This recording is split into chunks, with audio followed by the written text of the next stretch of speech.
to your view trending news updates from NaijaNews TV. Here are the headlines. 2,363 ghost workers uncovered in Zamfara State. Labour Party confirms Peter Obi's 2027 candidacy. Says Tinubu won't have it easy.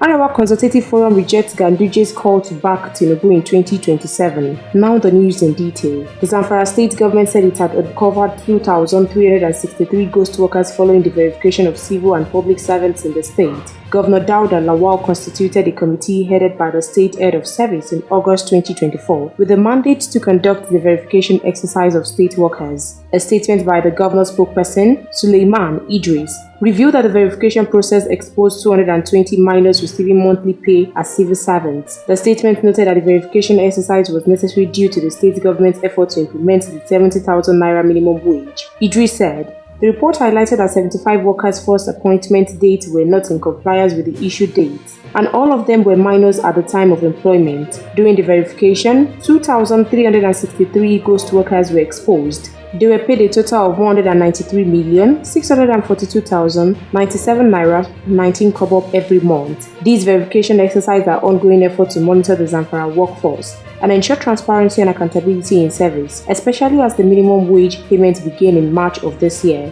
In other news, the Labour Party LP has reaffirmed its commitment to fielding former Anambra State Governor Peter Obi as its presidential candidate in the 2027 general elections. Speaking on Politics Today, a Channels television program, the party's National Publicity Secretary Abayomi Arabambi made it clear that the LP remains determined to challenge President Bola Tinubu in the next election cycle. Tinubu is not just going to have it very easy in 2027. We are coming back with that Peter Obi to them so that they will know we are very serious, he said.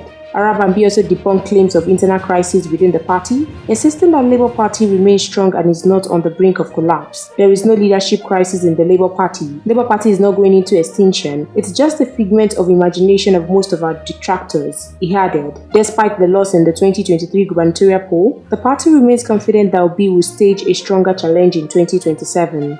In the same vein, prominent northern leaders including the Arewa Consultative Forum (ACF) have dismissed calls by the national chairman of the All Progressive Congress (APC), Abdullahi Ganduje, urging the north to wait until 2031 before seeking the presidency. The ACF and other northern stakeholders insist that the region cannot be compelled to support President Bola Ahmed Tinubu's re-election in 2027, emphasizing no single individual can dictate the north's political direction. Their response follows Ganduje's remark on Tuesday, where he warned northern politicians against contesting in 2027, stressing that Tinubu must complete 2 terms. Ganduje made the statement while receiving a delegation from the President Bola Ahmed Tinubu Media Center and the Tinubu Northern Youth Forum at the APC National Secretariat in Abuja. Defending his stance, Ganduje argued that fairness and political balance require Tinubu to complete his tenure, just as former President Muhammadu Buhari, a northerner, served 2 full terms. And that ends the news for tonight. Please stay tuned to NaijaNews TV for more news updates and exclusive videos. Good night.